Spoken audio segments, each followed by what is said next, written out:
Hello, this is Julian with Coffee Reviews, and today we will be doing another blind taste test rankings video.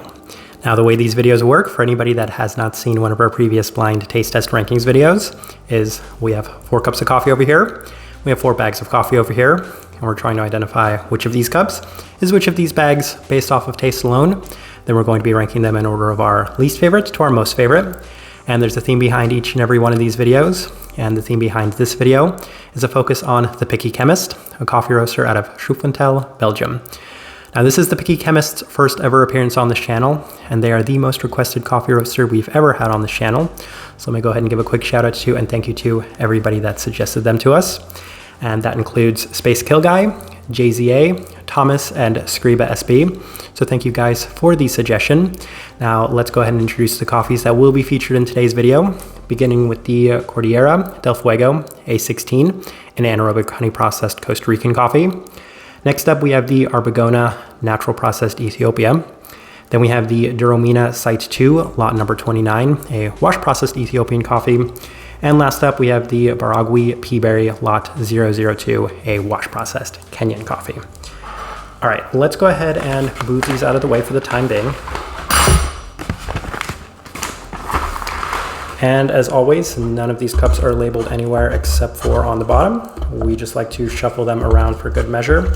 And that also gives us an opportunity to discuss what we do have in our hands here today. And we have 2 washed and 2 non-washed coffees, as that was done intentionally. One, because that's what they're currently offering on the Picky Chemist's website. But in addition to that, it would give us an idea of their washed and non-washed offerings. In addition to that, we have a wash processed Ethiopian coffee, which I expect to be the favorite going into this video. Although if the natural Ethiopian coffee is a little on the cleaner side, then that one could possibly be a wild card to take this.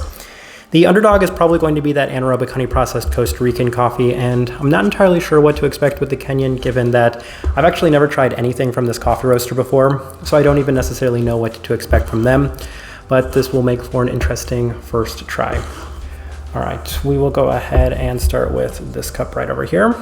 All right, cup number 1.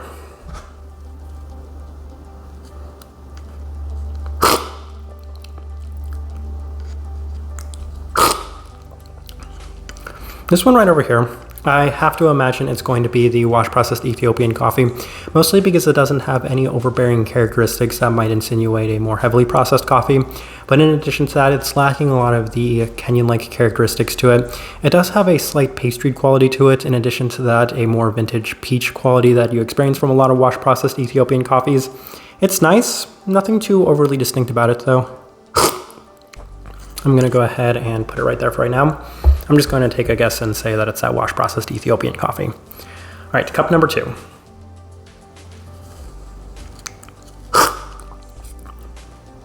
Okay, this one right here is a little bit more interesting. It does have a spice-like quality to it. I can feel a lot of cinnamon, almost to the extent that there's just kind of an abundance of cinnamon in it in general. And that could lead it to being one of 2 things. Not necessarily the cleanest coffee in the world. That one right there is either going to be the natural processed Ethiopian or it's going to be the anaerobic honey processed Costa Rican. So I'm going to kind of evaluate the last 2 cups to maybe make a more educated guess. But for right now, I definitely think it's one of the more heavily processed coffees. I do like the wash processed Ethiopian a little bit more than this one. All right, cup number 3. I'm pretty sure this one's the Kenya. This one's the Kenya.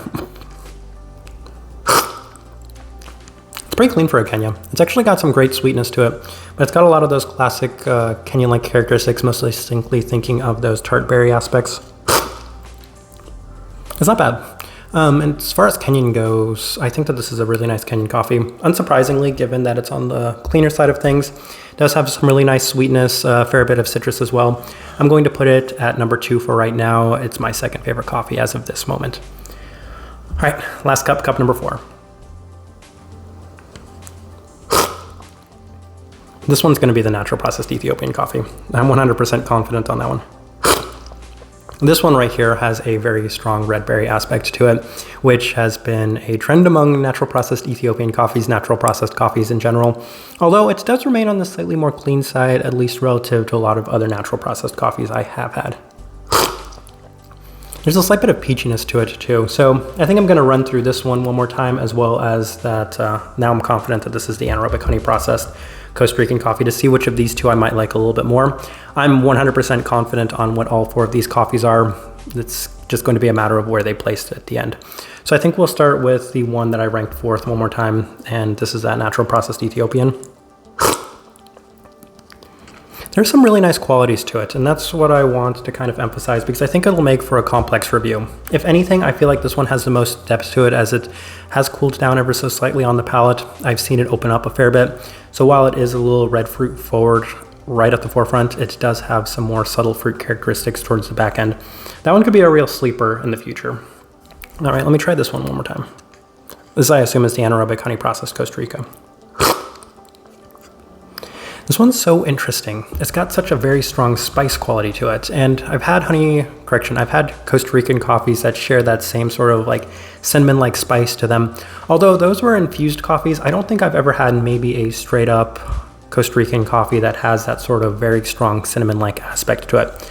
That's an interesting one too. I think I'm going to move it down to 4th for the time being, because this one really opens up well on the palate as it cools. All right, this one right here I assumed was the Kenyan coffee. I think I'm going to move up the natural processed Ethiopia one more time. I'm getting a little bit more of those tomato-like qualities from it now. I think as it's cooling down a little bit, it does open up in that sense.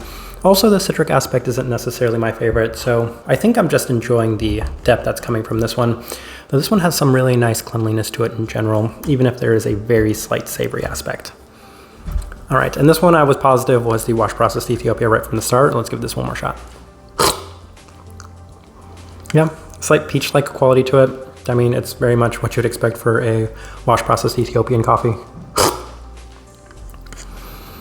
I think, if anything, it may be a little bit too stereotypical traditional wash processed Ethiopian coffee for me. So that's why I'm wondering if I might want to move up the natural all the way from last, all the way up to 1st. This one's actually improving so much. This one has improved so much since the first time I tried it. I am moving it up to 1st place. Even though there was a lot of red fruit at the forefront, with that red fruit kind of dissipating a little bit more as this cup has cooled down, it has really opened up into a lot of fruit-like characteristics to it. A very vibrant, peachy aspect, almost to the point where it reminds me a little bit of something like a peach jello. All right, let's go ahead and place the coffees where I think they are. So this one right here is the wash processed Ethiopia, which I believe is this one right here. Then we have the natural processed Ethiopia. So we're gonna place that one right there. And then we have the Costa Rica, which I put in 4th. And then last we have the Kenyan coffee. All right, I'm 100% confident on these. So as you can see what they are, but let's go ahead and see how we did. So this one right here should be the Costa Rica, so it should just say C for Costa Rica. And not surprised at all on that one. Was fully expecting that right from the start. As I said, it's a little bit more clean than I might have expected for an anaerobic honey processed Costa Rican coffee. It's been the anaerobic non-natural, like the anaerobic wash, that I've enjoyed a lot more. So that one in theory could be in line with that, but that one may be a little bit better than expectations going into it. I'm hoping that it doesn't stay the same throughout the entire time we're reviewing that one. And again, as always, we're going to be reviewing all of these coffees. All right, this one right here I said was the Kenya, so it should say K for Kenya. And yes, once again, no surprise on that one right there. A lot of Kenyan-like characteristics.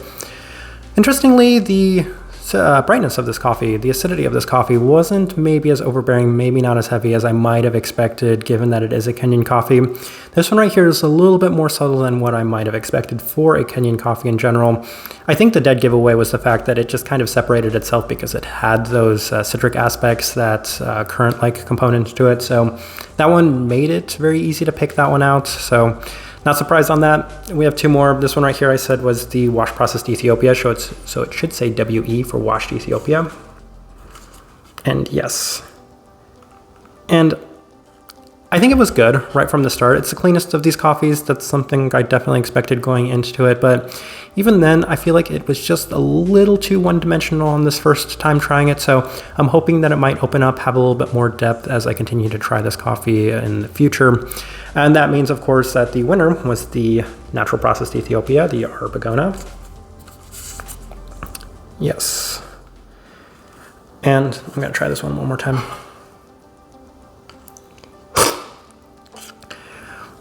I guess first impressions can be deceiving because the first time I did try this coffee, it very much had that red fruit characteristic to it, which is such a negative for me when it comes to natural processed coffees in general. But given just how much it opened up as it had cooled down, as it settled on the palate, it really did improve even just in this blind taste test rankings video. I think that there is maybe the most complexity, maybe the most depth of these coffees in this one right here. So this will make for the most interesting review, I feel like, among these 4 coffees, but I do think that we have some interesting ones here on this table.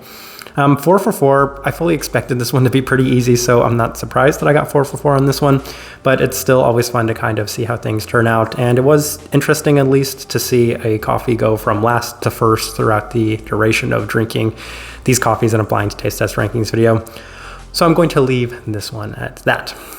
If you guys by chance do enjoy these blind taste test rankings videos, give this video a like. As I always say, they take the most amount of effort, but they are the most fun videos to do. If you guys are enjoying the content in general, then give this video a like and subscribe if you're not already subscribed. And once again, we will be reviewing all of these coffees here on this channel in the near future. This right here has been a blind taste test rankings video featuring the Picky Chemist. Thank you for watching.